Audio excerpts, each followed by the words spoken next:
그래서 1장 1절부터 3절까지만 읽도록 하겠습니다. 제가 먼저 1절 읽고 여러분들이 2절 읽고 3절은 함께 읽도록 하겠습니다. 먼저 읽겠습니다. 여호와의 말씀이 아미떼의 아들 요나에게 임하니라 이르시되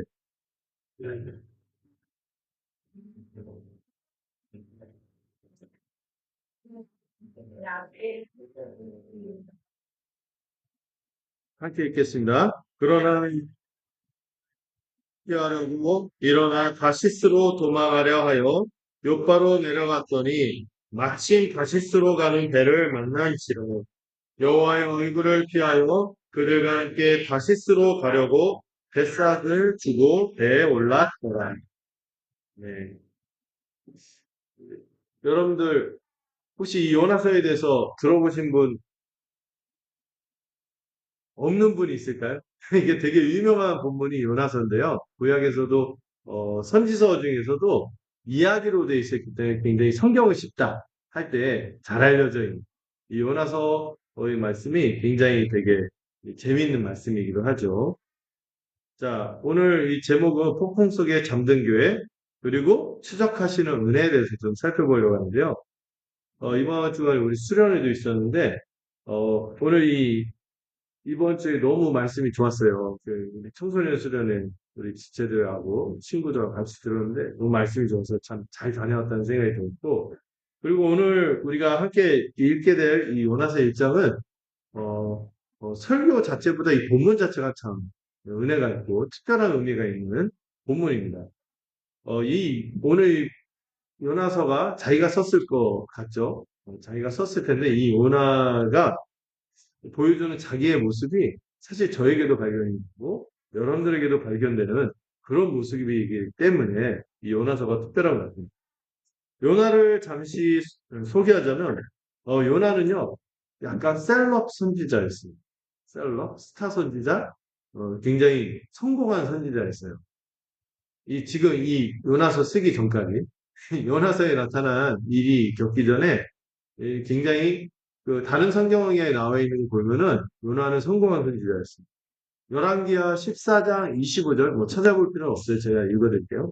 14장 25절을 보면은 이 요나가 나중에 그 이스라엘 둘로 갈렸죠. 남유다와 북이스라엘로 갈라졌고 이 둘 다 쇠락의 길로 갔는데 망하는 길로 갔는데 어디가 먼저 망했죠? 북이스라엘이 먼저 망했잖아요. 근데 북이스라엘이 망하는 가운데서도 그래도 깜짝하고 잘 나갈 때가 있었어요. 그때가 누구냐면 여로보암 2세라는 왕이 등장했을 때 이때 굉장히 국력이 강했어요. 북이스라엘이. 그때 활동했던 선지자였고 그때 그 14장 25절을 보면은 열왕기야 이스라엘이 잃어버렸던 영토를 되찾고 또 번영할 것이다. 이걸 예언했던 선지자였어요. 근데 그의 예언대로 그 이스라엘이 솔로몬 이후에 최대의 번영을 누리게 됩니다. 그런 맥락에 있는 가운데 어느 날 느닷없이 하나님께서 요나에게 불편한 명령을 주신 거예요. 그것이 바로 1절, 방금 읽은 1절과 2절이죠. 여호와의 말씀이 아미떼의 아들 요나에게 임하니라 이르시되 너는 일어나 저 큰 성읍 니느웨로 가서 그것을 쳐서 외치라. 그 악독이 내 앞에 상달하였습니다. 하나님의 말씀이 요나에게 임해서 니느웨라는 성으로 가서 거기서 치서 이거 뭐냐면 심판을 선고하라. 너희들은 망할 거다. 다 죽을 거다. 이게 외치라는 거예요. 왜냐하면 그들의 악독이 하나님 앞에 상달되었기 때문에 이거의 메시지를 전하라는 거죠. 그래서 이 악독이라는 단어가요. 단순한 제약이 아니라 이 소돔과 고모라를 멸망시킨 그런 제약. 그런 수준으로 말할 수 있는 제약이에요. 폭력과 불의를 뜻하는데요. 니네가요. 어디의 수도냐면은 여러분 나중에 북이스라엘을 멸망시키는 제국이 어떤 제국인지 아세요? 아시리아, 아수르 제국이거든요. 이 아수르의 수도가 니느웨예요. 니느웨. 니느웨는 굉장히 그 당시 이 고대근동 세계에서 잔인한 제국이었어요. 그 제국의 수도였죠. 여러분 그 영화 300 같은 거 보면은 영화 300이 어디 보면은 굉장히 잔인하게 막 아포칼립스구나. 그 영화 보면은 그 잉카 제국에 보면은 그 주변 부족들을 아주 잔인하게 린치를 하거든요. 산채로 제사를 드려버리고. 이렇게 한 것처럼 아수르 제국이 그런 악명 높은 제국이었어요. 이 전쟁 포로를 산채로 가지고 있었다고. 어이구, 아침부터 들을 얘기는 아닌데. 그리고 정복한 민족의 아기들을, 어린아이들을 바위에 내리쳐 죽여. 그 정도로 잔인한 제국이 아수르였죠. 근데 그렇게 잔인하고 그 살이 벌벌 떨리고 그런 곳으로 요나에게 그 니네를 향해 가라고 명령했으니 좋겠습니까? 싫겠습니까? 당연히 싫죠. 여러분 그 미국에도 뉴욕에 보면 할렘의 어떤 번지에는 그 절대 가지 마. 가면은 보면은 그런 필이 있는 거죠. 근데 하나님이 왜 요나에게 그런 곳을 가라고 하냐면은 악독이 상달되었으니 그것을 펴서 외쳐라. 이거 뭐예요? 심판을 경고하라는. 왜 경고하라고 하시겠죠? 그냥 말 안 하고 멸망시키면 되잖아요. 소돔과 고모라도 그랬죠. 멸망시키면 되는데 왜 쳐서 외치라고 합니까? 그런 그들에게도 하나님이 뭘 주시겠다는 거예요? 회개의 기회를 주시겠다고. 근데 요나가 이걸 거부한 거죠. 왜냐하면 니느웨는요, 이 요나가 활동한 북이스라엘, 요나의 고국인 이 북이스라엘, 이 이스라엘의 생존을 위협하는 가장 주적이 어디? 아수르였기 때문에. 이때부터 얼마 지나지 않아 실제 북이스라엘은 아수르에서 멸망당합니다. 요나도 선지자다 보니까 그 운명을 알까요, 모를까? 어렴풋이 알지 않았을까 싶어요. 위협적인 존재입니다. 그래서 자신이 가게 되면 어떻게 될까요? 혹여라도 그들이 회개하면 안 망하잖아, 그들이. 그게 싫은 거예요, 그게. 그래서 요나는 정반대인 어디로 갑니까? 화면을 보시면은, 네, 화면을 보시면 어디로 가냐면은, 니네는 동쪽이거든요. 아수르가 동쪽에 있어요. 이스라엘로부터. 그 반대쪽, 서쪽, 그리고 그 당시에는 땅끝이라고 여겼던 도시가 다시스래요. 그쪽에 가면은 옛날에도 그 엘도라도 황금의 땅 하면서 막 선망하는 그런 도시처럼 이 서쪽에 있는 미지의 도시인데 거기 하면 되게 잘 산다. 그리고 특치니까 여기는 누가 못 따라갈 거다? 하나님이 말씀을 하셨으면 내가 여기까지 가면은 내가 어떻게 하나님도 어떻게 못할 거다. 이 다시스로 서쪽, 나이 스페인 쪽이라 하죠. 배 타고 꽤 멀리 가는 곳이기 때문에 설마 여기까지 하나님 쫓아오실까 생각한 거예요. 근데 그 시편에도 그런 있잖아요. 바다 끝에 거하도 그런 찬양이 있죠. 내가 바다 끝에 거해도 하나님은 거기까지도 찾아오시는 분이다. 이걸 몰랐던 건지 요나는 그걸로 도망간 거예요. 그래서 이 다시스로 도망가려면 이게 배 타고 넘어가야 되는 곳이니까 서쪽 끝이니까 예, 어디로 가야 돼요? 항구 도시 들어본 도시죠. 베드로가 여기서 이방인 선교에 대한 마음을 조금씩 조금씩 열게 되는데 무두장인 시몬의 집이 있는 요빠라는 항구 거기 간 거예요. 왜 갔겠어요? 도망가려고 배 타고. 이 마침 다시스로 갔더니 배도 있고요. 뱃삭도 준비가 딱 된 거예요. 음. 모든 것이 순조롭자 요나는 하나님의 뜻이 이제는 나한테 안 미쳐지고 걷어져. 이 정도 하면은 하나님도 얘 좀 냅둬라 그냥 이런 생각을 가지고 도망간 거죠. 근데 그가 생각하지 못한 것이 있으니 사절에 보면 뭐가 기다리고 있어요? 폭풍이 기다리고 있었던 걸 모르는 거죠. 네. 네, 여러분, 오늘 이 본문은 되게 어떤 분들한테 잘 알려진 본문인데, 이 본문을 살피면서 세 가지 질문을 놓고 이 본문을 묵상하려고 하는데요.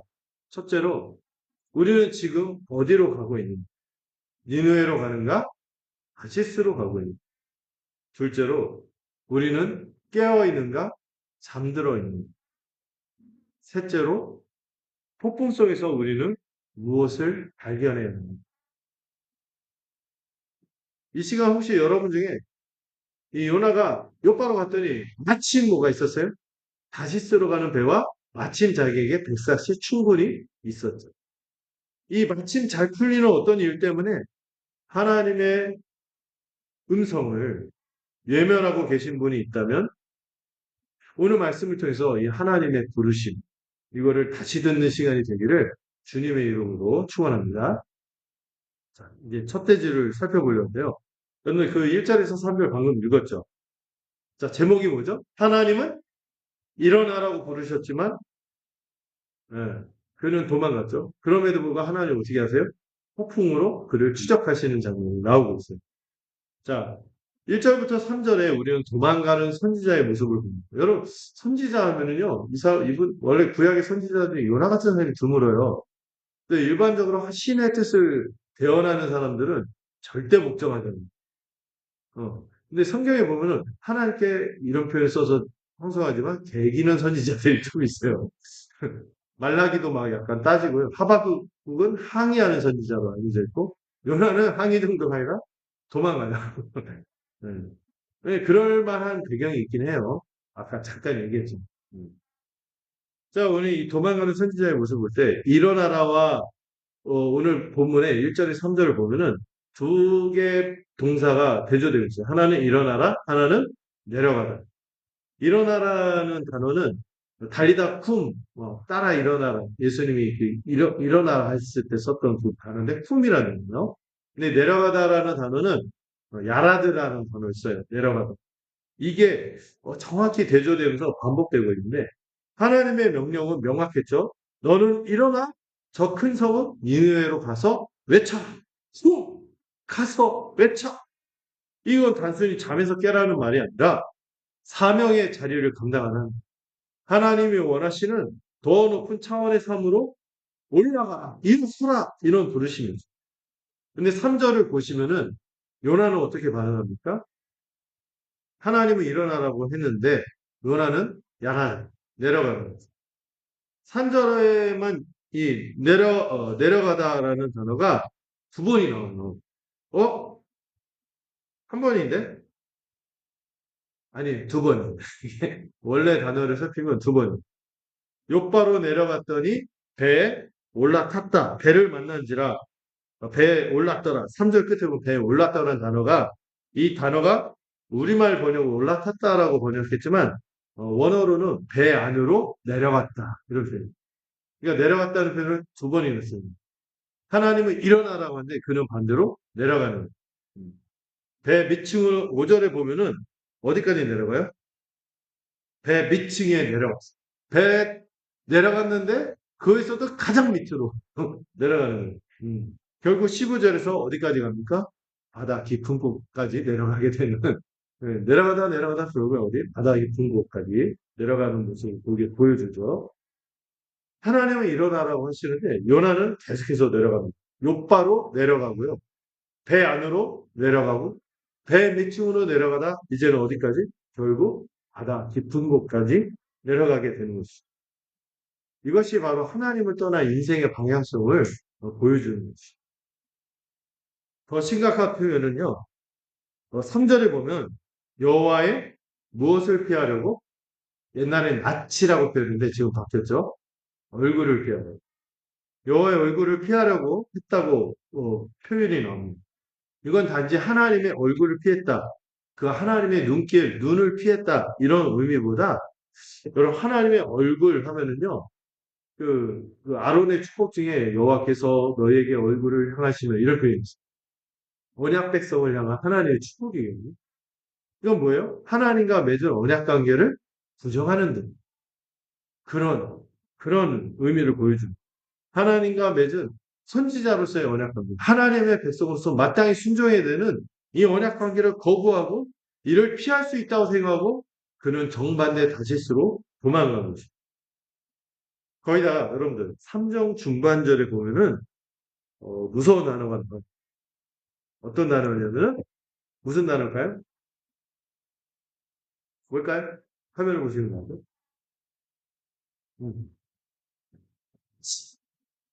그 전문 용어로 아다리가 떨어졌다. 이제 이런 표현을 쓰는데 마침이라는 함정이 있어요. 침 갔더니 요바로 처음 내려간 게 어디죠? 요바로 내려갔죠. 요바라 항구로 딱 내려가자마자 침 뭐가 있었어요? 다시스로 갈 수 있는 배를 만난 거예요. 하나님이 가라간 곳은 어디예요? 동쪽의 니누에인데 서쪽, 정반대 서쪽으로 갈 수 있는 니누에 니누에가 아닌 다시스의 배를 만난 거죠. 여러분 이 상황을 한번 생각해 보십시오. 요나가 하나님의 명령을 어기고요. 이 요바 항구로 갔어요. 마음이 얼마나 쫄렸겠어요. 어저께 성우한테 쫄 이랬는데 마음이 쫄렸어요. 마음이 쫄렸을 텐데 마침 항구에 도착하자마자 마침 기다렸다는 듯이 저 멀리 땅끝 당대 최고의 무역 도시이자 이 부유함의 상징으로 알려진 다시스로 가는 배, 엘도라도처럼 황금의 도시처럼 이 다시스로 가는 배가 출항을 준비하고 있는 거예요. 게다가 성경은 그가 백사슬 주고라고 기록을 하고 있는데요. 마치 그 백사스에 해당되는 돌을 넉넉한 돌을 그가 갖고 있었거든요. 아까 셀럽 선지자다 보니까 그랬던 것 같아요. 이 비싼 뱃사슬 지불할 경제적 능력도 충분한 상태였어요. 요나는 이때 어떻게 했을까요? 태제를 불렀거든요. 무릎을 툭 치면서 봐, 하나님도 은근 내 뜻을 지시하는 하나님도 저기 니네 저 나쁜 것들 쟤네들한테 공부하라고 하는 거 내키지 않았던 거예요. 이런 스스로의 생각에 합리화하면서 아주 어떻게 이렇게 타이밍이 딱 맞아. 마치 딱 다시 쓰이니까 딱 있으니까 배도 있고 돈도 있고 모든 환경이 순조로우니까 이게 하나님의 인도하심이 아니겠습니까? 네. 여러분 이것이 우리가 빠지기 쉬운 가장 큰 착각입니다. 우리는 너무나 자주 환경이나 우리가 처한 상황의 순조로움을 무엇과 동일시해요? 하나님의 뜻과 동일시하는 오류에 빠질 수 있습니다. 우리의 환경의 순조로움과 상황의 순조로움이 하나님의 뜻과 동일시하는 그런 착각을 할 때가 있어요. 제 옛날에 그 신학교 동기 중에 이렇게 출세를 지향하는 그런 목회를 했던 친구가 있었어요. 제가 한번 말씀을 드렸는데 그 친구가 그 스승이 이영 목사님하고 자기가 앞으로 앞날이 걱정된다는 그런데 오늘날은 그래도 고난이 없는 거 아닙니까? 고난이 없는 거 아닙니까? 했더니 그 이영 목사님 좀 세시잖아요. 뭐라고 했다고요? 없지. 너같이 피하는. 이렇게 했듯이 자꾸 우리는 환경의 순조로움, 상황의 순조로움. 근데 하나님 뜻에는 불순종하는데도 또 환경과 상황이 순조롭다고? 아, 그 결국에 하나님 뜻이 이런 거 아니겠어? 하고 합리화하는 오류가 있다는 거예요. 오늘날 우리의 마침이 뭐가 있을까 좀 생각해 봐야 될 것 같아요. 제가 거의 20년 됐네요. 2006년부터 근천 교회라는 데서 한 6년간 사역을 했는데 그 교회에서 그 교회는 그 가정 예배를 드렸거든요. 그래서 그 교구마다 이 교구 그 장로님이나 직분자들이 가서 그 교구 예배를 인도를 했어요. 근데 그 교구에 한 7, 8분씩 모여서 예배를 드는데 그 교구 집사님 중에 한 부부가 교회 굉장히 열심히 있던 부부가 있었어요. 교회에서 헌금도 열심히 하고 나눔도 활발하게 하고 늘 막 얘기하면 얼굴이 환하면서 하나님이 도와주셔서 우리 사업장이 잘 되고 늘 그렇게 얘기하는 부부였습니다. 이 부부는 그 농협에서 하는 이 홍삼 매장을 운영하고 있었어요. 들어보셨나요? 한삼인인가? 지금도 있는 모르겠어요. 그걸 운영하던 분인데 그 사업에 대해서 얘기하면 줄줄줄줄 어디가 사업이 잘 되는 곳인지 어디는 사업이 안 되는 곳이 여기는 거기 보면 그 위에 그 길거리 CCTV가 있어서 안 좋은 목이라든지 뭐 하여튼 모든 노하를 은근 막 얘기하면서 이렇게 열심히 하지만 그런데 늘 붙일 말이 있어요. 하나님 그래도 도와주셔서 우리가 부모 가게에서 힘들게 사는데 지금은 이렇게 살아요. 이렇게 하고 늘 감사했죠. 그런데 어느 날 이 두 부부가 이 교구에서 그런 얘기를 하시는 거예요. 그냥 강사님, 제가 그 강도사 결혼 못했어요. 꽤 오래 강도사였는데, 강도사님, 마침 1호점이 아니라 2호점도 낼 기회가 생겼어요. 근데 그 2호점 돌보다 보니까 예배 시간 맞추기가 어려울 것 같아요. 그러니까 주일날 예배를 제가 몇 번 빠질 것 같아요. 지금 이렇게 좋은 기회가 왔는데, 하나님께서 저의 사업을 번창하게 하셔서 이 교회를 물질로 많이 축복 주시면서 섬기라는 교회인 것 같습니다. 그러니까 잠시 좀 빠질 때가 있는데 담임 목사님도 좀 잘 좀 말씀해 주시고 그렇게 해달라고 막 얘기를 하는 거예요. 예, 나중에 헌금 더 많이 드리겠다. 예, 강도사였던 제가 뭐라고 했을까요? 막 이제 교육 전도사로 와 있고 하니까 뭐 힘이 있겠으니까 막 뭐 강하게 하지 못하고 그래도 주의는 꼭 지키셔야죠 했지만 그분이 그렇게 했거든요. 강도사님 아직 잘 몰라서 젊으셔서 잘 모르시는 것 같은데 한두 번 빠진다고 큰일 나겠습니까? 막 이런 얘기를 하시면서 점점 주의 레벨에 빠졌어요. 이후 좀 덜 본다고. 이렇게 하더니 하면은 한 번, 그 다음에 두 번, 그 다음에 한 달에 한두 번, 몇 번 못 보더니 6개월에 한 번 보더니 아예 나중에는 교회를 떠났어요. 교회 아예 신앙생활을 하지 않는다는 소식을 들었습니다. 네, 무엇이 문제였을까요? 문제는 마침입니다. 그분은 마침 잘 풀리는 것을 무엇과 동일시했어요? 하나님의 뜻과 동일시했던 것이죠. 과연 그럴까요? 사탄도요, 우리에게 가시스에 배 티켓값, 배싹값, 배까지 다 풀세트로 예비해서 딱 갖다 줄 수 있어요. 만약 어떤 성공이 나를 기도의 자리에서 멀어지게 하고 예배의 감격을 뺏거나 우리를 공동체, 이 교회로 살아가는 삶을 벗어나게 한다면 그건 축복이 아니라 이런 표현을 쓰고 싶어요. 형통의 저주. 형통의 저주요. 영적인 마취제가 돼서 본인도 죽어가는지 모르는 가운데 그렇게 놓여져 있게 되는 거죠. 근데 여러분, 오해하지 말 것은요. 문이 열린다고 해서 반드시 하나님의 뜻이라는 증거도 아니지만 문이 닫혀 있다고 해서 하나님의 뜻이 아니라는 증거도 아닌 거죠. 음. 핵심은 뭡니까? 문이 열리든 닫히든 상관없어요. 뭐가 기회가 주어지고 상황이 좋든 나쁜 상관없어요. 중요한 거는 그 길이 나를 하나님께 더 가까이 가게 하는가? 아니면 점점 멀어지게 하는가? 그런데 우리가 하나님께 가까이 간다는 것을 어떻게 할 수 있겠습니까? 여러분, 경건이란 단어 뜻 자체가요. 하나님을 가까이 함이란 단어예요. 하나님을 가까이 한다는 것이 경건이란 단어인데 우리가 정말 더 경건하게 하는 것인지 경건에서 멀어지게 하는지 이것에 대해서 세 가지 구체적인 질문으로 점검할 수 있을 것 같아요. 여러분 이 세 가지 질문은요. 여러분을 옥죄는 숙제나 짐이 아닙니다. 이거는 여러분을 이 영적인 상태, 영혼을 진단할 수 있는 생명 징후, 바이탈 사인, 그걸 맥박이라고 할 수 있을 거예요. 여러분의 영적인 건강 상태를 보여주는 지표죠. 첫째는 뭡니까? 바로 말씀입니다. 말씀과의 관계죠. 여러분, 어떤 결정을 해요. 이 길이 열리든 닫히든 상관없어. 그 길이 뭐 다시 들어가든 이내로 가든 상관없고 내가 이렇게 하는 결정이 점점 말씀을 더 달게 느끼게 하는가? 이 말씀이 점점 싫어지고 부담스럽고 왜 목사님 그런 말씀 자꾸 얘기하셔? 이렇게 하게 만듭니다. 중요한 것은 내가 말씀을 오래 보고 있는 시간, 양, 이게 아니라 이 말씀에 대한 태도, 갈급함이 있냐. 여전히 사모함과 갈급함으로 말씀을 대하는가? 점점 부담감과 기피하게 하는. 이게 우리의 바이탈 사이언입니다. 둘째는 기도와의 관계. 그 결정을 내리고 나서 기도가 더 간절해집니까? 아니면은 형식적이 됩니다. 여러분 어떤 잘못하면 그 잘못한 어떤 어른이나 부모에 대해서 자녀들이 어떻게 합니까? 인사할 때 아유 안녕하세요 이렇게 안 하죠? 그치? 기도도 그렇게 되는 거예요. 친밀하고 하나님과 깊이 이렇게 누리려고 하는 것보다 그 풀려 있지 않는 어떤 기분 때문에 이렇게 형식적인 기도가 됩니다.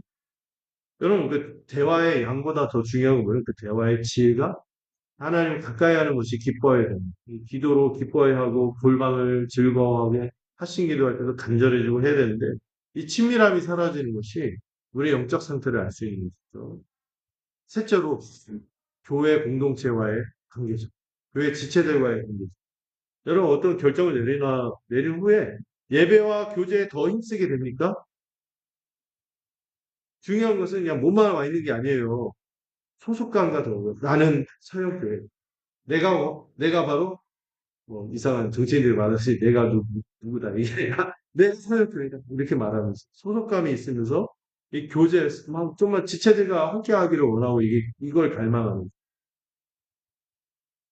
혹시 이 세 가지 생명 징후가 이 바이탈 사인이 약해지고 있다면 좀 이렇게 점검을 해야 되겠죠. 근데 여러분들은 신자이기 때문에 하나님이 여러분을 버리시는 사인으로 받아들이지 말고 하나님이 더 여러분들을 세심하게 돌볼 계기가 될 것입니다. 근데 그 돌봄이 어떻게 올지 몰라요. 꿀밤으로 올지, 잘 달래는 위로하고 오히려 이렇게 하시면서 할지, 때로 훈육으로 하고, 때로 위로로, 때로는 권면으로 오겠죠. 하나님 절대 우리를 놓진 않겠죠. 근데 여러분들, 이 세 가지 이 징후를, 잘 들여다보시고, 말씀을 저한테 내가 갈급함이 있는가? 기도할 때 친밀함이 있는가? 공동체 관계를, 벌써 이 교제하는 것에 대한 갈망과 소박함, 이거 우리를 점검할 수 있는 기준입니다. 여러분, 내가 이상하다 할 때 여지없이 이 부분에 이상이 생겨요. 음. 사랑하는 성도 여러분, 혹시 지금 요나처럼 마치 이 표현으로 자기 합리화의 배를 타고 안락함으로 도망치고 있다면 그것은 여러분의 전부가 아니라는 사실도 기억하시면 좋겠습니다. 여러분 안에 있는 옛사람이라면 그렇죠. 이미 죽었습니다. 옛 본성의 몸부림입니다. 그러나 여러분은 이미 그리스도 안에서 무엇이 됐습니까? 새 피조물이 됐잖아요. 음. 하나님은 지금 여러분 안에 있는 새 사람을 깨우시기를 원하는 거죠. 잠시 잠드는 예쁜 성이 막 설치 막 해집고 다니지만 우리 안에 있는 새 사람을 깨우라는 거죠. 그리고 기억하십시오. 요나는요, 스스로는 자기는 애써서 니느웨로 가기 싫어서 다시스로 갔지만 결국은 어디로 가게 됩니까? 니느웨로 가게 됩니다. 예. 여러분, 이게 참 위안이 돼요. 하나님의 부르심이 우리의 거절보다 강하다는 사실입니다. 오늘 여러분이 탄 다시스행 배가 있습니까, 혹시? 네, 그 배를 향해서 하나님이요, 가만히 안 둔다니까요. 폭풍이 다가오고 있습니다. 물 좀 먹고, 막 이럴 수도 있겠죠. 근데 이게 저주가 아니라는 거예요. 아직 너를 포기하지 않았다는 하나님의 사랑의 신호입니다. 믿으십니까? 자, 이제 4절에서 10절을 한번 같이 읽도록 하겠습니다. 4절과 10절 교대에서 읽어보도록 할게요. 제가 먼저 읽겠습니다. 여호와께서 그 큰 바람을 바다 위에 내리심에 바다 가운데 큰 폭풍이 일어나 배가 거의 깨지게 된지라.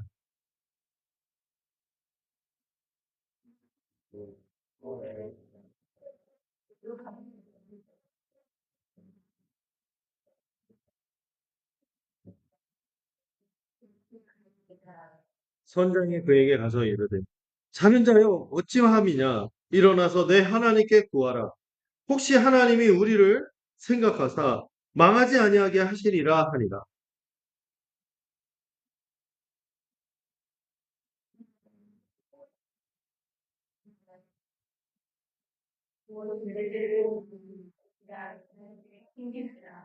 우리가 그에게 이르되 청하건대 이 재앙이 누구 때문에 우리에게 임하였는가 말하라. 내 생업이 무엇이며 내가 어디서 왔으며 내 나라가 어디며 어느 민족에 속하였느냐 하니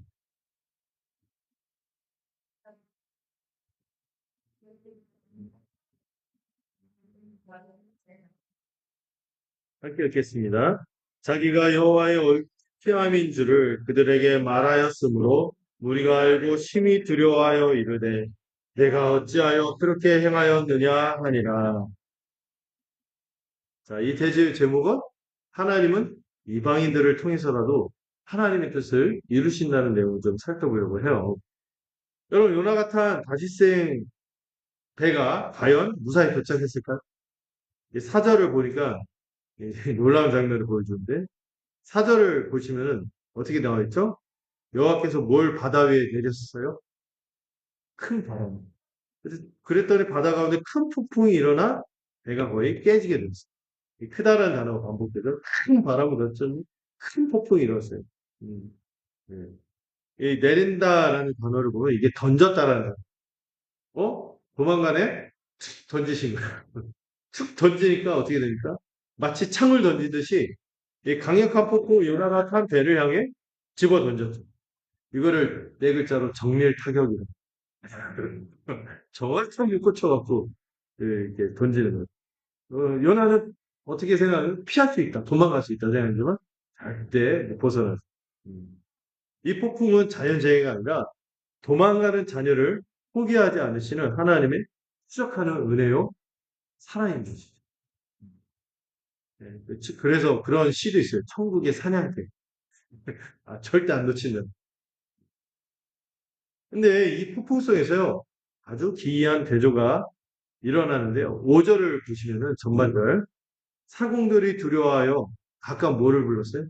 자기가 믿는 신을 막 부르기 시작하는 거예요. 부처님, 공자는 신이 아니죠. 아니야! 이러고 남의 허락에 막 이러고 별일 다 벌어지고 있는 거예요. 또 배를 가볍게 하려고 잘 살라고 그 배가 최대한 이렇게 물건이 없어야지 중심을 잡나 봐요. 어쨌든 뭐 물건을 바다에 던지면서 살라고. 예, 배에 탄 선원들을 보면 하나님 모르는 이방인들인데 두려워 떨면서 자기 신의 이름을 부르며 살기 위해 소중한 물건들을 바다에 던지는 거예요. 그런데 정작 하나님의 선지자인 요나는 무엇을 하고 있죠? 5절 하반절을 보면 요나는 배 밑층에 내려가서 누워서 깊이 잠듭니다. 여기 이 깊이 잠들었다는 표현을 보니까 이 표현이 창세기 2장에서 아담이 혼자 있으니까 누굴 붙여줘요? 짝지 하울을 붙여주고 아담은 어떻게 해요? 잠들게 한 다음에 게임 가운데서 갈비포 쑥 빼버리면 놀라잖아. 그러니까 재워놓고 깊이 잠든 그 잠에 또 15절에서도 하나님이 아브라함과 언약을 맺을 때 아브라함이 어떻게 했죠? 횃불로 언약 맺을 때도 아브라함을 쳐 잤어요. 그때 그 정도의 그 깊은 잠과 같은 단어입니다. 근데 여러분, 아담과 아브라함은 누가 잠들게? 하나님이 잠들게 한 거고, 요나는 스스로 깊은 잠에 빠져든 거죠.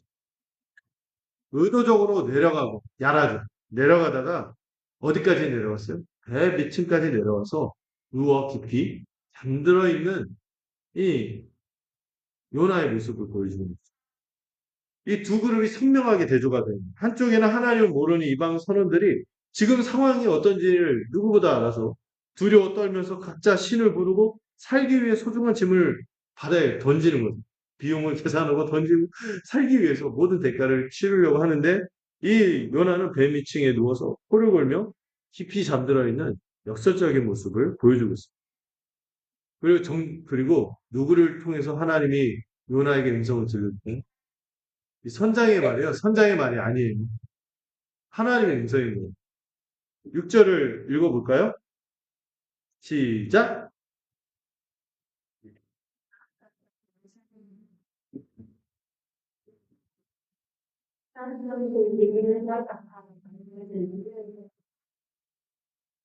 선장은 아마 다른 신을 믿고 있겠죠? 야, 네가 믿고 있는 하나님한테도 좀 빌어봐. 자는 자여 어찌 빌어. 이 표현이 되게 유명하죠. 수련의 표어로도 많이 썼어요. 하도 예배 시간에 자는 사람이 많아서 그런지 몰라도 자는 자여 일어나 하나님께 구하라. 이 선장, 이방인 선장이 하나님의 선지자를 깨우는데 참 전문 용어로 쪽팔린 상황입니다. 하나님이 주권적으로 이 요나를 몰아가시고 코너에 모시는데 지목하는 장면이 7절부터 10절까지 있는데요. 7절에서 이제 놀라운 일이 벌어집니다. 이것도 한번 읽어볼까요? 7절 시작.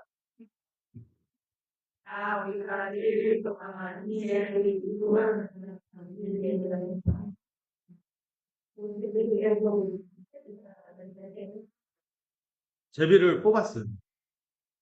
잠언 16장 34절 이런 표현이 있어요. 제비는 사람이 뽑으나 모든 일을 작정하기는 누구에게 있다? 여호와께 있는. 여러분, 이 제비 뽑는 것은 사실 이방인들의 방법이 고대인들의 방법이죠. 오늘도 우리가 취할 방법은 아니에요. 제비 뽑기가 하나님 뜻을 아는 그런 중요한 방법이다. 이걸 말하는 게 아니라 이 방법을 통해서도 하나님이 살짝 개입하신 겁니다. 특히 이거 하는 사람들이 누구예요? 하나님 믿는 하나님 백성들이 아니라 이방인들이 하는 가운데서도 지금 누구를 몰아가기 위해서 요나를 몰아가서 하나님 적절하게 개입하는 거죠. 자, 이 주권적으로 요나를 지목한 거예요. 이방인들의 이 문화적인 반복 속에서도 하나님은 당신의 뜻을 이루어 가십니다. 8, 9절을 보면은 이게 기가 막힌 말입니다. 8, 9절도 한번 읽어볼까요? 이게 기가 막힌 말이 나죠. 8절, 9절. 자, 시작. 우리가 내일에 우리 재앙을 내일의 모르는 거기서 나는 보는 일이 수많은 누가 그렇게 나는 일이라는 대로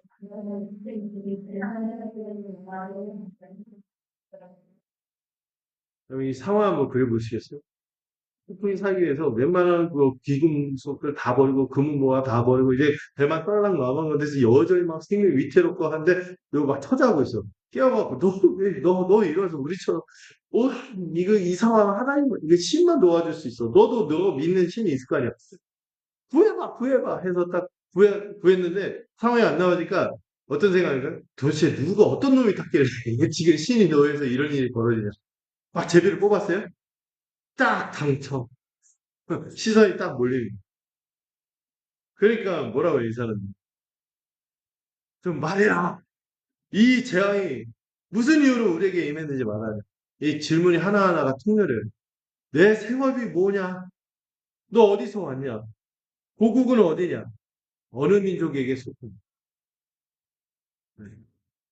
고국이 생업이 뭐죠? 선지자잖아요. 어디서 왔어요? 어디로 가야 돼요? 니네로 가야 되는데 지금 다시스로 가서 하나님의 언약 백성인데 그 언약을 저버리고 떠나 있는 어느 민족에게 속하는 이 질문 하나하나가 다 후벼파는 문제죠. 예, 요나가 어떻게 대답하냐? 나는 히브리 사람이요. 바다와 육지를 지으신 하늘의 하나님 여호와를 경외하는 자로라. 약간 답변이 기괴하지 않습니다. 상황이 지금 누구 때문에 벌어지고 있어요? 지금 자기 때문에 벌어지는데 대답하는 게 나는 히브리 사람입니다. 바다와 육지를 지으신 하늘의 하나님 여호와를 경외하는 자입니다. 여호와를 경외하는 자인데 왜 이 지경을? 히브리 사람이란 말 자체가 뭐예요? 하나님께 속한 사람이라는 의미가 있어요. 하나님께 속한 사람이고 여호와를 경외한다 이게 뭐예요? 여호와를 두려워하며 순종하는 사람입니다. 이런 말인데 지금 그런 상황이에요? 네. 경외하고 있습니까 여호와를? 네. 이방인들이 10절에 보면 크게 두려워해서 묻죠. 내가 어찌하여 이렇게 이 지경을 만들었니? 그래서 그리고 이 뭐라고 또이 9절의 표현을 보면 아, 천지를 만드셨다 이 표현을 안 해요. 뭐라 표현하죠? 바다와 육지를 만드신 하나님. 바다와 육지를 만드신 하나님 그리고 하늘의 하나님 여호와를 경외한다 이런데 지금 요나가 어디로 가서 지금 하나님 피할 수 있다고 생각했어요? 바닷길로 가서 하나님 피할 수 있다고 생각했는데 그 바다도 누가 지었다? 하나님 지었다. 이게 굉장히 역설적인 상황이 역설적인 고백을 하고 있는. 음. 이방인들은 바다를 지으신 그 하나님, 포세이돈이 아니라 바다를 지으신 하나님이 또 그 하나님 믿는다는 사람이 하나님에게서 도망치고 바다로 도망가고 있다는 것에 대해서 놀란 거예요. 어쩜 이런 일을 했느냐. 그래서 막 놀라는 거죠. 여러분 여기서 굉장히 아이러니한 모습을 보는데요. 요나는 자신을 뭐라고 소개해요? 여호와를 경외하는 자. 근데 여러분 이 장면에서 진짜 여호와를 두려워하면서 두려워 떨면서 어떻게 하든 그 신의 진노를 하나님의 진노를 가라앉히려고 막 대가를 치르고 애쓰는 사람들 이방인들이야. 정작 여호와를 경외하는 행동을 하는 것처럼 보이는 사람들은 13절을 보면 이방인들인데 이 13절 보면 이방인들 어떻게까지 하시는지 아세요? 요나가 하나님의 선지자인 거 알았어. 하나님의 백성인 거 알았어. 근데 그 요나가 불순종해서 이 지경이 된 거 알았어요. 이런 하면서 막 바로 묻지도 않고 따지도 않고 바다에 던진 게 아니라 어떻게 하려고요? 그래도 이 사람이 하나님이 사람이니까 살려보려고. 살려보려고 13절 보세요. 그러나 그 사람들이 이 사람들이 자기들이 다 죽게 되는데 원망하지 않고 어떻게 해요? 힘써 저 배를 육지에 돌리고자 해요. 야, 이 사람이 하나님 선지자한테 도망가서 이 지경이 됐지. 다시 되돌려 놓으면은 괜찮잖아요. 살려보려고. 이방인들. 요나를 살리려고 필사적으로 노를 줬는 거예요. 요나는 이때까지 어떤 생각을 했을까요? 이방인들은 하나님을 모르는 지옥의 땔감들. 니네 사람들도 마찬가지. 이놈들도 마찬가지. 내가 이용할 대상입니다. 이렇게 생각했을 텐데. 이 장면에서 하나님을 아는 요나는 잠들어 있고 하나님을 모르는 이방인들이 더 인간적이었어요. 자비롭습니다. 이게 하나님이 요나서를 통해서 요나 선지자를 통해서 이스라엘 백성에게 이스라엘이 빠져 있는 국수주의가 뭔지 아시죠? 우리 민족만, 우리 나라만 이 국수주의적인 편견을 하나님께서 지적하시는 요나야, 내가 이방인이라고 무시하는 이 사람들이 지금 너보다 더 나를 닮아 있지 않아. 생명 살려기 위해서 어떤 대가도 치르고 어떻게든 애들 쓰는 모습이 너보다 터들이 나를 닮지 않으니? 이걸 지적하는 거예요. 여러분 잠시 이 말씀을 좀 더 깊이 생각하시면 좋겠어요.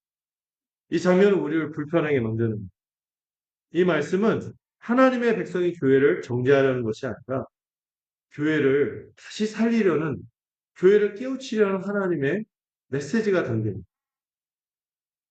하나님의 음성은 우리의 종교적 특권과 무관하게 들려지고 있습니다. 하나님은 요나가 실패해도 교회가 잠들어도 하나님의 구원 계획을 멈추지 않으십니다. 그러므로 우리는 두려워할 것이 아니라 감사해야 하는 것입니다. 내가 못하면 세상이 망한다.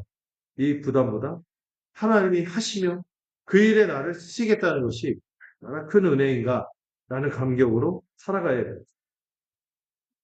자, 마지막 단락입니다. 11절에서 17절 한번 같이 읽어보도록 하겠습니다. 11절에서 17절.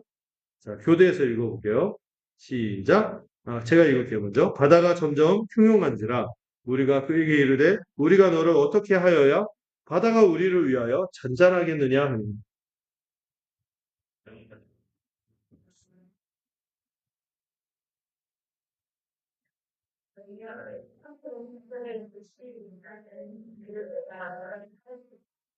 그러나 그 사람들이 힘써 노를 저어 배를 육지로 돌리고자 하다가 바다가 그들을 향하여 점점 더 흉흉함으로 능히 못한지라.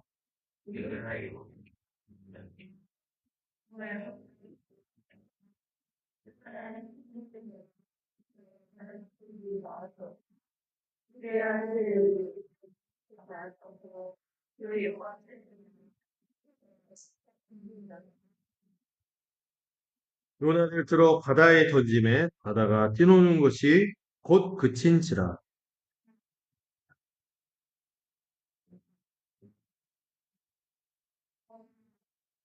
함께 읽겠습니다. 여호와께서 이미 큰 물고기를 예비하사 요나를 삼키게 하셨으므로 요나가 밤낮 3일을 물고기 뱃속에 있으니. 자, 폭풍이 계속되었고 이거 안 보이는데요? 자는 자의 어찌 미뇨 자다가 깨갖고 있는데 자, 막 히브리 사람이 여호와를 경외하는 자, 막 이 상황이 되게 웃기는 거. 음. 자, 오늘 보면은 요나에게 이 11절에 선원들이 이게 나아질 기미가 없는 거예요. 이 상황이. 절망하면서 물어보고. 야, 우리가 너를 어떻게 해야 바다가 우리를 위해서 잔잔하게. 바다가 점점 더 거칠어지고 있어. 하면서 막 쩔쩔매는데 요나가 어떻게 대답합니까? 나를 들어 바다에 던져라. 그리하면 바다가 너희를 위하여 잔잔할 것이다. 이 큰 폭풍이 나로 말미암아 너에게 일어난 줄은 내가 이 요나가 이 상황에 대해서 어떻게 합니까? 이제 책임을 인정하는 것이. 나 때문에 이 일이 벌어졌다. 그리고 뭘 제안하죠? 나 하나만 죽으면 끝이지. 이 희생을 제안하는 거죠. 근데 여러분 이게 자기 잘못에 대한 참회일까요? 회개일까요? 그래 보이진 않아요. 요나는 여전히 니네에 다시 돌아가겠다고 말하지 않았어. 그는 죽는 것을 선택한 거지 순종하는 것을 선택한 게 아니었습니다. 그럼에도 불구하고 아까 봤지만 이 이방인들이 요나가 어떻게까지 했어요? 나 죽으면 다 상황이 끝날 거예요. 이렇게 제안했는데 오히려 이방인 선원들을 어떻게 하고 있어요? 요나를 어떻게든 살려보려고 네. 버리지 않을 필사적으로 노를 졌습니다. 하나님을 모르는 이방인들이 하나님을 아는 선지자보다 더 인간적입니다. 14절 15절 도저히 안 되는 상황. 결국 그들은 요나를 바다에 던질 수밖에 없어요. 14절. 그 던지면서도 그들이 두려운 마음으로 기도합니다. 여호와께 기도. 뭐라고 기도합니까?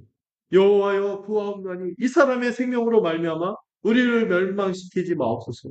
주 여호와께서는 주의 뜻대로 행하심이 이방인들이 이 요나를 무지한 피라고 말하면서 양심의 가책을 느낀 것 그리고 하나님의 주권을 인정하는 것. 그리고 15절 상황이 어떻게 됐죠? 요나를 들어서 바다에 던졌더니 바다가 막 폭풍을 치던 것이 곧 그쳤어요. 즉각적으로. 하나님이 폭풍을 던지셨고 하나님 폭풍을 멈추신 것이죠. 구원은 인간의 공로가 아니라 하나님의 은혜이죠. 근데 여러분 여기서 우리가 그리스도와 비교되는 그림을 볼 수 있어요. 음. 이제 우리는 이 본문의 가장 아름다운 이 복음의 메시지를 보게 되는데요. 여러분, 요나가 바다에 던져졌고 그 결과로 그의 희생으로 폭풍이 잠잠해졌어요. 근데 여러분, 이것은 완전한 구원이라고 말하기는 그렇습니다. 요나는 자기 죄 때문에 던져졌죠. 억지로 던져졌으며 누구만 살렸어요? 그 배에 탄 사람들만 살렸고 여전히 누구만 사랑했어요? 자기 민족만 사랑하는 국수주의적 태도를 벗어나지 못하고 있죠. 그러나 예수 그리스도는 어떤 분이시? 죄가 없으심에도 불구하고 우리 죄 때문에 십자가에 달리셨고 자발적으로 그 십자가에 달리기를 원하셨으며 그분의 희생으로 말미암아 온 세상을 구원했고 자기 민족뿐만 아니라 모든 민족을 구원하시고 사랑하신 거죠. 그래서 예수님도 그런 얘기를 인자도 요나처럼 바다에 던져지고 그 물고기 배에 삼켜져야 할 것이다. 이 요나하고 비교해서 예수님 친히 자신과 요나를 비교하셨고 예수 그리스도는 바로 이 요나의 신약거든요. 그런데 요나는 뭐예요? 그림자였고 예수 그리스도가 실체인 것이죠. 완전한 구원자인 것이죠. 그리고 놀라운 일이 일어나죠. 여러분 16절 보시겠어요? 16절을 한번 여러분 읽어주시겠습니까? 시작.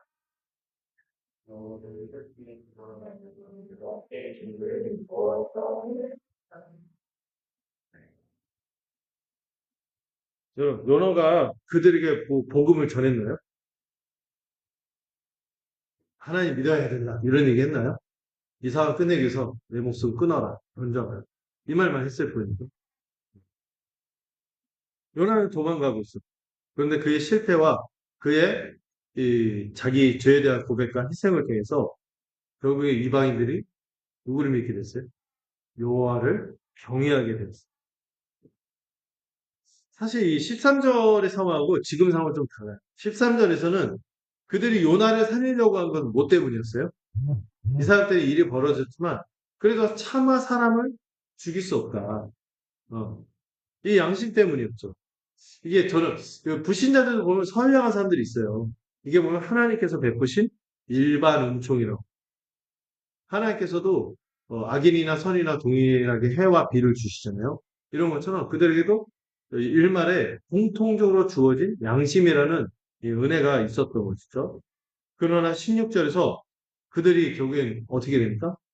여호와를 경외하며 제사를 드리게 됩니다. 이 제사를 드리면서 실제로 그들이 누구를 믿게 된 거예요? 요나의 말처럼 온 천지를 지으시고 바다와 육지를 지으신 분은 뭐지? 여호와밖에 없습니다. 이걸 인정하고 예배하는 모습이 나오는 것입니다. 이들이 여호와께 제사를 드린 것은 하나님께서 특별히 그들의 마음을 여셨기 때문입니다. 이건 모든 사람에게 일어나는 일은 아닌 것 같아요. 하나님께서 택한 자들에게만 일어나는 일인 것이.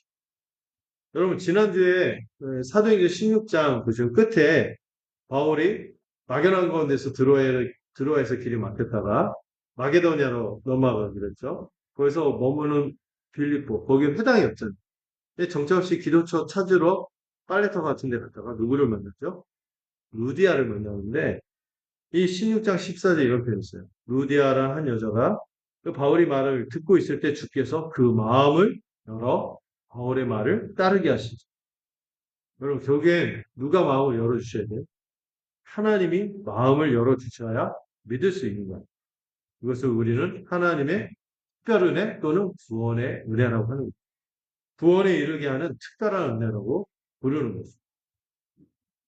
자, 그리고 이제 17절. 요나가 바다에 던져졌습니다. 모든 것이 끝난 것 같았어요. 그런데 17절 보세요.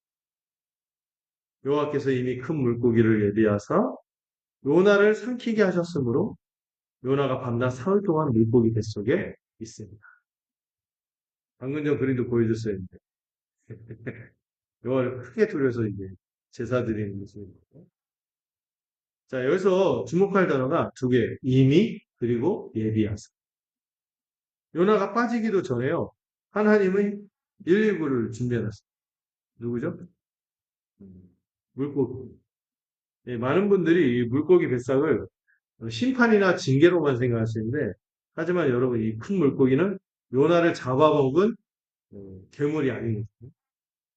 요나를 거친 파도로부터 보호하는 이 익사로부터 건져내도록 하는 구원선이자 구조선이자 그 믿음을 새롭게 빚으시는 어떤 분이 이런 표현을 쓰더라고요. 은혜의 자궁이다. 근데 여기서 중요한 게 있는데, 밤낮 사흘 동안. 왜 하필 사흘이죠? 이걸 예수님이 아까 얘기했듯이 예수님이 인용하면서 해석해 주신 거예요. 마태복음 12장 40절에 보면 이런 표현이 나와요. 요나가 밤낮 사흘 동안 큰 물고기 뱃속에 있었던 것 같이 누구도 인자도 밤낮 사흘 동안 땅 속에 있습니다. 요나의 사흘은 누구의 사흘을? 그리스도의 사흘을 예표하는 것입니다. 요나가 물고기 뱃속에 사흘이 있었어요. 그렇듯이 그리스도도 무덤 속에 사흘 계셨죠. 요나가 사흘 만에 물고기 뱃속에서 나왔듯이 그리스도께서도 사흘 만에 무덤에서 부활하십니다. 근데 차이가 있죠. 요나는 물고기 뱃속에서 죽지 않았고 단지 구조되었을 뿐이죠. 베타니니까. 그러나 예수님은 진짜로 죽으셨습니다. 십자가에서 운명하신 무덤에서 장사되셨습니다. 그리고 사흘 만에 스스로 부활하신 것입니다. 사흘 만에 스스로 부활했다는 표현보다 더 정확하게 하나님이 그를 살리십니다. 그러므로 예수님은 어떤 분이세요? 요나보다 더 큰 이십니다. 여러분, 우리의 소망은 이 요나가 아니라 누굽니까? 그리스도께 달려있습니다. 우리가 혹여 다시스로 가는 배를 타고 마침에 빠져서 요나처럼 살았다 할지라도 우리의 구원은 누구에게 달려있어요? 요나보다 크신 그리스도께 달려있는 거죠. 여러분, 하나님의 은혜가 우리의 불순종보다 더 빠르고 미리 예비되어 있다는 사실을 기억하시기 바랍니다. 하나님의 은혜는 우리의 도망침보다 집요하고 오죽하면 그런 시의 제목이 있어요. 천국의 사냥꾼. 우리가 등을 돌리고 도망갈 때조차 하나님은 우리보다 앞서가셔서 회복의 물고기를 준비해 두시는 분인 거죠. 말씀을 마무리해 볼게요.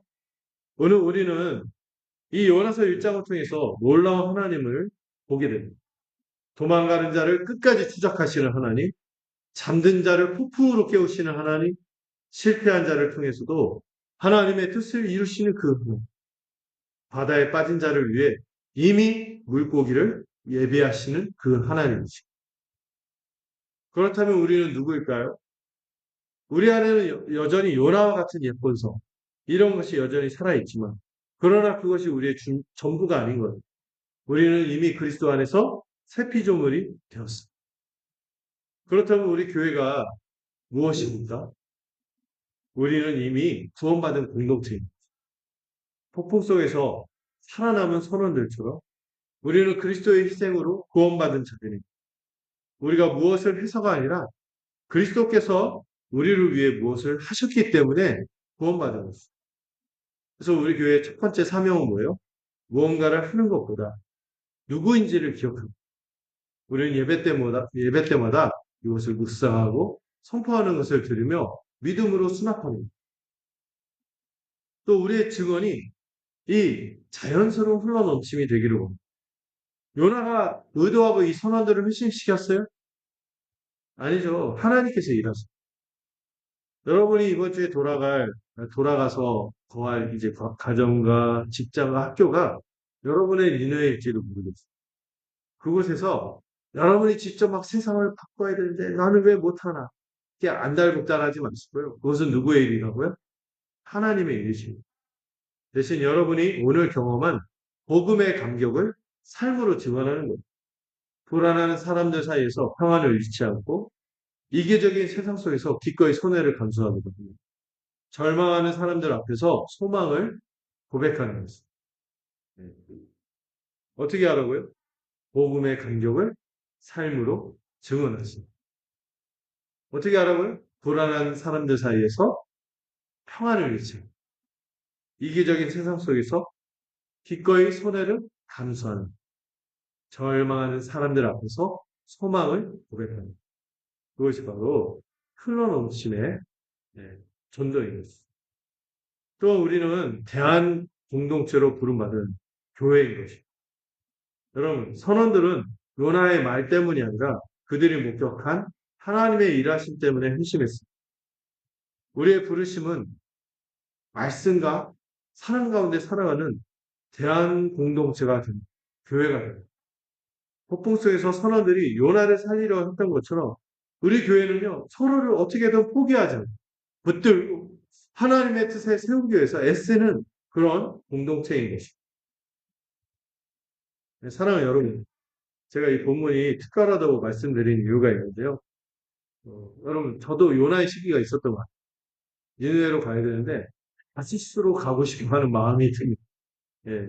예, 저희 교회가 알다시피 어려운 시기가 있을 때 그런 고백을 한번 했어요. 한 사람이라도 복음을 듣고자 한다면 저는 이 자리에 나와서 끝까지 소명을 감당하겠습니다. 그 전에 그 마음이 들기 전에 사실 막 갈등이 심했거든요. 근데 그 고백 후에 더 큰 어려움이 왔죠.